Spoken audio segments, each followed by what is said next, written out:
அன்பார்ந்த தனுசு ராசி நேயர்களே, தனுசு ராசிக்கு 6ஆம் இடத்துல குரு பகவான்.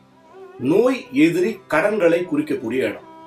இப்ப குரு பெயர்ச்சிக்கு அப்புறமா தனுசு ராசி நேயர்கள் யாராவது போலீஸ் ஸ்டேஷன் பக்கம் போனீங்களா அப்படின்னு கேட்டு பார்த்தா 80% கை தூக்குவாங்க. அந்த அளவுக்கு கோர்ட்டு கேஸ், வம்பு வழக்கு, ஆனா பக்கத்து வீட்லயாவது ஒரு சின்ன சண்டையாவது போட்டிருப்பாங்க. அந்த அளவுக்கு ஒரு பயங்கரமான எதிரிகளை உருவாக்கக்கூடிய ஸ்தானம். அது மட்டுமா, கடன்களை உருவாக்கக்கூடிய ஸ்தானம். ஒரு 10,000 20,000 ஒரு சின்ன செலவுனா கூட இமீடியட்டா கைமாத்தா ஒருத்தர்கிட்டயாவது கடன் வாங்கியிருப்பாங்க. பெரிய பெரிய தொழிலதிபர்கள் தனுசு ராசியில் இருக்கிறவங்க அவங்களுடைய வியாபாரத்துக்காக கடன் வாங்கியிருப்பாங்க.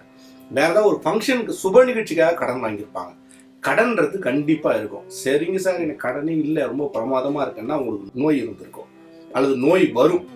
இந்த என்ன கண்டிப்பா வருமா, என்ன சார் நீங்க இப்படி சொல்றீங்க, வந்துடணுங்கிற மாதிரி இல்லை, அப்படிலாம் இல்லை. நோய் வரும். கடன், நோய், எதிரி, தலைவலி அதிகமா இருக்கும், கை கால் பந்தனம் பிடிக்கும். ஈராறிலே மாமுனிக்கு கை கால் பந்தனம் பிடித்ததுன்னு ஒரு பாடல் இருக்கு இல்லையா, ஜென்மராமர் சீதையை சிறை வைத்ததும்ல.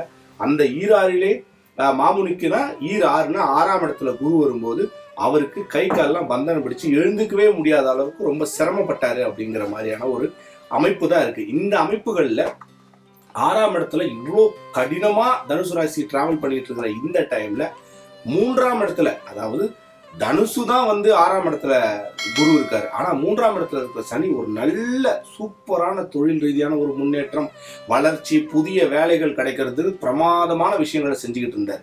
இப்ப சனி வக்கரம் தனுசுக்கு எப்படி இருக்கு அப்படின்னா, ஜென்ம சனியை தாண்டி அதே மாதிரி 7.5 சனியினுடைய கடைசி பாகத்துல இருந்தவங்களுக்கு எல்லாம் தெரியும், மகரத்துல இருந்தவங்களாம் தெரியும், குடும்பத்துல எவ்வளவு பெரிய சண்டை, பஞ்சாயத்து, பிரச்சனை, கோர்ட்டு கேஸ், வம்பு வழக்கு, டைவர்ஸ் கேஸ்ன்னு போய் எப்படியெல்லாம் நின்னுது. சனி தனுசு ராசிக்கு கடைசியா மகர ராசியில இருக்கும்போது 7.5 சனியினுடைய இறுதியில பல குடும்பங்கள்ல பிரச்சனை இருந்துச்சு. ஆனா இந்த தடவை 3ஆம் வீட்டில் இருக்கிற சனி பகவான் 2ஆம் வீட்டை நோக்கி வராரே தவிர, ஆனா 2ஆம் வீட்டுக்குள்ள வரல. அப்ப என்ன அர்த்தம், நிச்சயமாக உங்களுக்கு அப்படி ஒரு பலனே கிடையாது. எந்த மாதிரியான பலன்கள், குடும்பத்துல மகிழ்ச்சி பொங்கும். ஏன்னா வக்கரத்துல இருக்காருல, மாறா மகிழ்ச்சி பொங்கும், குடும்பத்தோட நேரம் செலவதற்கான காலகட்டம், வருமானம் 2 மடங்காக உயரும். ஏற்கனவே பார்த்துக்கிட்டு இருந்த வேலை இல்லாம புது வேலைகள் பார்க்க வேண்டியது இருக்கும். ஏன்னா ஏற்கனவே தனுசு ராசி 6ஆம் இடத்துல குரு இருக்காரு, 10ஆம் இடத்துல தொழில் ஸ்தானத்தை பார்த்துக்கிட்டு இருக்காரு. நீங்க வேலை தேட தேவையில்ல, வேலை உங்களை தேடி வரும். அந்த அளவுக்கு ஒரு பிரமாதமான காலகட்டம் தான் இந்த டைம்ல. 2ஆம் இடத்தை நோக்கி வரக்கூடிய சனி பகவானும் உங்களுக்கு நல்ல நிலையில கை கொடுக்குறாரு.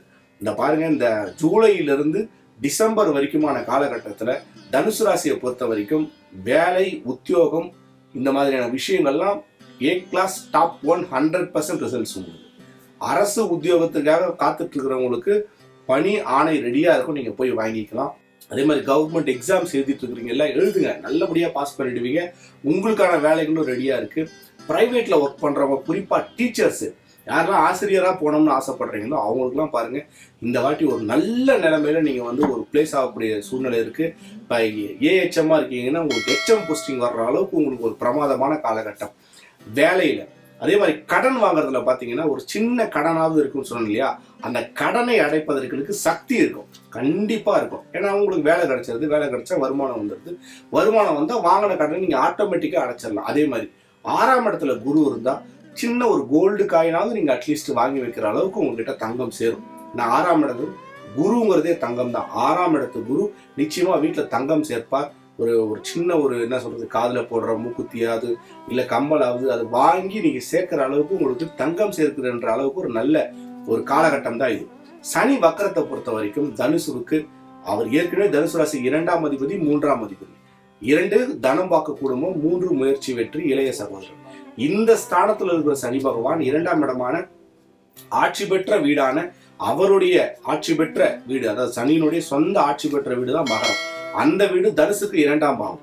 அப்போ உங்களுக்கு என்ன நடக்கும், என்ன ஃபேமிலி பிரமாதமா இருக்காரு, அவர் பாரு எப்படி பார்த்துக்கிட்டு இருக்காரு பசங்களை, அந்த அம்மா பாருங்க எப்படி கட்டி காப்பாத்துறாங்க, அவர் வேலையில எப்படி இருக்காரு பாருங்க, அவர் சம்பாதிச்சு எப்படி குடும்பத்தை காப்பாத்துறாரு பாருங்க, இப்படின்னு ஊரெல்லாம் உங்களை பத்தின ஒரு நல்ல டாக் இருக்கிற அளவுக்கு சூப்பரான ஒரு விஷயங்கள் தான் நடக்க போகுது. தனுசு ராசியை பொறுத்த வரைக்கும் 10ஆம் இடத்துல கேது, 4ஆம் இடத்துல ராகு. 4னா என்ன, கம்ஃபர்ட்டா போய் ஒரு பிளேஸ்ல உட்கார்றது. உங்களால அமைதியா கம்ஃபர்ட்டா ஒரு பிளேஸ்ல கொஞ்ச நேரம் உட்கார முடியுமானா 4ஆம் இடத்துல ராகு நிச்சயமா உட்கார விட மாட்டார். 10ஆம் இடத்துல கேது. ஒரு தொழில் கட்டாயி இன்னொரு தொழில் வர வேண்டிய சூழ்நிலை வரும். சிலருக்கு ரொம்ப நாளாவே நிறுவனத்து மேல ஒரு பெரிய குறை இருக்கும். சார் அவங்க நான் சொல்ற சம்பளத்தையும் கொடுக்க மாட்டாங்க, என்கிட்ட ஓவர் டைமும் கேட்டுக்கிறாங்க, அதே மாதிரி என்னை கொஞ்சம் மதிக்கவும் மாட்டாங்க சார் அப்படின்னு ரொம்ப நாளா ஒரு நிறுவனத்துல நீங்க டிராவல் பண்ணிட்டு வந்துருப்பீங்கல்ல. இப்போ அந்த நிறுவனத்துல இருந்து கட்டாக வேண்டிய காலகட்டம் தான் தனுசு ராசிக்கு. எல்லாருக்கும் அப்படி நடக்குமானா நடக்காது. கிட்டத்தட்ட ஒரு லீவாச்சும் போட்டுட்டு திருப்பி வந்து ஜாயின் பண்ற மாதிரி தான் இருக்கும். இது எல்லாம் 100% நடக்கணும்னா உங்களோட பிறப்பு ஜாதகத்தை கண்டிப்பா பார்க்கணும். அதனுடைய அடிப்படையில் தான் 100% உங்களுக்கு நிகழ்வுகள் நடக்க போகுது. இப்போ நான் சொல்ற கோச்சார பலன்கள்லாம் 60-70% மட்டும்தான். மற்றபடி 100% உங்களோட ஜாதகப்படி மட்டும்தான் நடக்கும். தனுசு ராசிக்கு சார் 10ஆம் இடத்துல கேது, அப்போ பழைய கம்பெனியை விட்டுறேன்னு சொல்லிட்டீங்க, அப்ப நானே விட்டுட்டு வந்துடாதீங்க. வீட்டுல எல்லாம் அப்புறம் சம டோஸ் வாங்க வேண்டியது இருக்கும். 10ஆம் இடத்துல கேது இருக்கிறதுக்கு வந்து ஒரு நிறுவனத்தை விட்டுட்டு வேற ஒரு நிறுவனத்துக்கு போறதோ, அல்ல வேலை விஷயமாவோ, அல்லது ஏதோ உடல்நிலை சரியில்லாமலோ அந்த நிறுவனத்துல இருந்து கொஞ்ச நாள் கட்டாகி வெளியில வர்றதையோ தான் குறிக்குமே தவிர நிரந்தரமாக இருக்காது. ராகு மீன ராசியில ரேவதி நட்சத்திரத்துல இருந்து பெயர்ச்சியாகி உத்திரட்டாதி நட்சத்திரத்துக்கு வரப்போறாரு.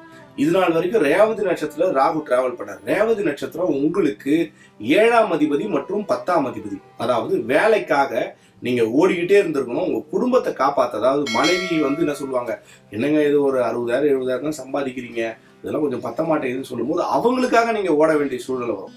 ஸோ இப்போ இந்த மாதிரியான காலகட்டத்துல நீங்க வந்து இது நாள் வரைக்கும் ராகுனோட நட்சத்திரத்துல பயணிச்சுட்டு இருந்தார்ல, இப்போ உத்திரட்டாதி நட்சத்திரம் வராது. உத்திரட்டாதி நட்சத்திரம் சனியினுடைய நட்சத்திரம்.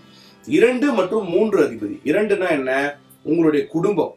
அப்போ நீங்க நார்மலா உங்க ஃபேமிலியோட டைம் ஸ்பெண்ட் பண்ணலாம். 4ஆம் இடம் ராகு வந்து என்னன்னா உங்க குடும்பத்தோட நீங்க டைம் ஸ்பெண்ட் பண்ணலாம். 3ஆம் இடம் முயற்சிகளில் வெற்றி. வீட்டில இருந்தே நீங்க எப்படி வெற்றி பெறுவது அப்படிங்கிற ஒரு சூஸ்திரத்தை கண்டுபிடிக்க போறீங்க. அதுவும் நடக்க போகுது ராகு உத்திரட்டாதியில பயணிக்கிற இந்த காலகட்டத்துல. கேது அஸ்த நட்சத்திரம் 2ஆம் பாதத்துல பயணிக்க போறாரு. அஸ்த நட்சத்திரம் சந்திரனுடைய நட்சத்திரம். தனுசு ராசிக்கு 8ஆம் வீடான சந்திரனி நட்சத்திரத்துல 10ஆம் வீட்டுல இருக்கிற கேது பயணிக்கும் போது இதுதாங்க எக்ஸலன்ட் பீரியட். உங்களுக்கு இதுதான் ஜாபுக்கான பீரியட். தூரத்துல இருந்து வேலை செய்யக்கூடிய விஷயங்கள் எல்லாம் உங்களுக்கு நடக்க போகுது. அதாவது நீங்க ஒரு இடத்துல இருப்பீங்க, தொலை தூரத்துல இருக்கக்கூடிய உங்களுடைய வேலை நிமித்தமாக இங்க இருந்தே செய்ய போறீங்க. அதாவது என்ன சொல்லுவாங்க, ஒர்க் ஃப்ரம் ஹோம் சொல்லுவாங்கல்ல, அந்த மாதிரி ஒரு பிரமாதமான காலகட்டம் தான் இப்ப தனுசுக்கு ஏற்பட போகுது. சனி வக்கர பலன்களுக்கு வரலாம். சனியை பொறுத்த வரைக்குமா உங்களுக்கு 2ஆம் வீட்டை நோக்கி வர்றதை தவிர 2ஆம் வீட்டுக்குள்ள வரல. அதனால கிட்டத்தட்ட உங்களுக்கு இது ஒரு நல்ல காலகட்டம் அப்படின்னே சொல்லலாம். 3ஆம் இடத்துல இருக்கக்கூடிய சனி என்ன பண்றாரு, கும்ப ராசியின் அதிபதி, இப்போ மகர ராசிக்கும் அவர் தான் அதிபதி. அப்படிங்கிறதுனால உங்களுடைய நாவடக்கம்னு சொல்லுவாங்க இல்லையா, ஏதாவது பேசும்போது ரொம்ப காம்ப்ளிகேட்டடா பேசிடக்கூடாதுன்னு இப்போ நீங்க பேசும்போது மற்றவர்களுடைய பாராட்டை பெறுவதற்கான வாய்ப்புகள் கிடைக்கும். அதாவது ரொம்ப கனிவா பேசுறது, ரொம்ப கம்ஃபர்ட்டா பேசுறது, நீங்க ஒரு அட்வைஸ் கொடுத்தீங்கன்னா அந்த அட்வைஸ் மற்றவங்களுக்கு ரொம்ப இனிமையா இருக்கிறது. அதே மாதிரி மற்றவங்களை கூப்பிட்டு நீங்க ஏதாவது பேசும்போது உங்களை பற்றிய பெருமையான விஷயங்கள், மற்றவர்கள் பேசக்கூடிய விஷயங்கள் அவங்க காதுல கேட்கறது, இப்படியான விஷயங்கள்லாம் உங்களுக்கு நடக்க போகுது. அதாவது சனி வந்து இடது காது, புதன் வந்து வலது காதுன்னு சொல்லுவாங்க. அதாவது அங்க சாஸ்திரம்ல சனி வந்து இடது காது அப்படின்னுவாங்க. சனி வந்து 2ஆம் வீட்டுல வராரு. காது கண்ணு சம்பந்தப்பட்ட ஏதாவது பிரச்சனை ஏற்படுறதுக்கு மட்டும் உங்களுக்கு வாய்ப்பு இருக்கு, அதை பார்த்துக்கணும். உடல் உஷ்ணமாகிற டைம்ல கண்ணுல வந்து கண் கொப்பளங்கள்லாம் வரும் இல்லையா, அது மாதிரி வராத மாதிரி ரொம்ப ரொம்ப வந்து டெம்பரேச்சர் மெயின்டைன் பண்ணிக்கங்க, பாடி டெம்பரேச்சர். உணவு கட்டுப்பாடு மிக மிக அவசியம். ஏன்னா 2ஆம் இடம் தான் நீங்க சாப்பிட்றது. நீங்க சாப்பிட்ற சாப்பாடு உங்களுடைய வாயை குறிக்கக்கூடியது. அங்க சனி வரும்போது என்ன பண்ணுவாரு, ரொம்ப கல்லு மாதிரி இருக்கிற ஆகாரத்தை கரைச்சி சாப்பிடவே விட மாட்டார், லிக்விடே பண்ண விட மாட்டார். அதனால கடகடன்னு அப்போ வேலைக்கு போகும்போது நீங்க அவசரப்பட்டு 2 வாய் எடுத்து சாப்பிட்டு கப்புன்னு முழுங்கிட்டு போற மாதிரியான சூழ்நிலைகள் இருக்கும். அப்படின்னா எல்லாமும் நல்லா தண்ணி குடிங்க, நல்லா மென்று சாப்பிடுங்க. உடல்ல பெரிய பெரிய பிரச்சனைகள் இல்லாம வர்றதுக்கான வாய்ப்புகள் இருக்கு. தனுசு ராசியினுடைய பரிகாரங்கள் அப்படின்னு பாத்தீங்கன்னா குரு ஸ்தலத்துக்கு தான் போய் ஆகணும். ஆலங்குடி பக்கத்துல இருக்கிறவங்க நிச்சயமா அங்க போகலாம்.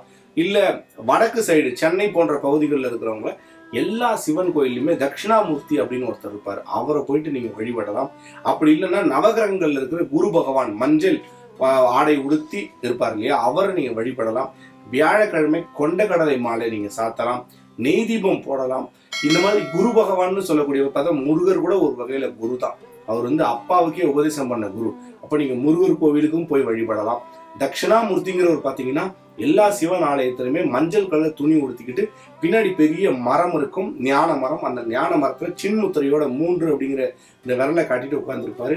அவருக்கு நீங்க நல்லெண்ணெய் தீபம் போட்டு வரலாம் வியாழக்கிழமை. அதுவும் உங்களுக்கு ஏற்றமான பலன்களை நிச்சயமா கொண்டு வரும். இந்த தனுசு ராசியை பொறுத்த வரைக்குமே 6ஆம் இடத்துல இருக்கிற குரு உங்களுடைய ராசிக்கு நோய் எதிரி கடன் விஷயங்களை பார்த்துக்கிறாரு. 8ஆம் இடத்து அதிபதி சந்திரனுடைய நட்சத்திரத்தை 10ஆம் வீட்டில் இருக்கிற கேது வாங்கி புது புது வேலை விஷயங்களை உங்களுக்கு ஏற்படுத்தி கொடுக்குறாங்க. 4ஆம் இடத்துல உத்திரட்டாதி நட்சத்திரத்துல பயணிக்கிற ராகு பகவான் பெரிய இம்பாக்டை கொடுக்காம உங்களுக்கு கம்மியான இம்பாக்டை கொடுத்து உங்களுக்கு பிரச்சனைகளை வராமல் பார்த்துக்கிறாரு.